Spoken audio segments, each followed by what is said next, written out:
Welcome to my channel. இன்றைக்கி நம்ம சாந்தியாச்சி சமையலில் செய்ய போகிறது புட்டு கொழுக்கட்டை. அதுக்கு வேக வச்ச உப்பு போட்டு வேக வச்ச புட்டு, அப்புறம் சீரகம், கருவேப்பிலை பொடியாக நறுக்குனது, தேங்காய் அரை மூடி, மோர், அப்புறம் தண்ணி, உப்பு. வாங்கப்போ வீடியோக்குள்ளே போகலாம். இந்த வேக வச்ச உப்பு போட்டு வேக வச்சுருக்க புட்டோட நம்ம நறுக்கின இந்த கருவேப்பிலை, பொடியாக நறுக்கின கருவேப்பிலை, சீரகத்தை நல்லா அப்படி கசக்கிட்டு போடுங்க. இப்போ நறுக்கி வச்சுருக்க தேங்காய் பூவு. இப்போ இதை நல்லா கலந்துக்கங்க, மிக்ஸ் பண்ணிக்கோங்க. இது கூடயே மோரை இப்படி தெளித்து நான் பிசைஞ்சு காமிக்கிறேன் பாருங்கள். மோரை தெளித்து பிசைஞ்சிக்கலாம். ரொம்ப ஊற்றிடாதீங்க, கொலன்னு ஆயிடும்.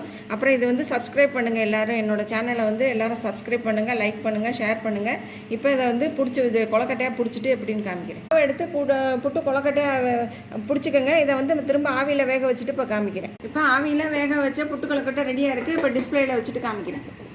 சூப்பரான புட்டு கொழுக்கட்டை ரெடியாக இருக்குது. எல்லோரும் கண்டிப்பாக செஞ்சு பாருங்கள்.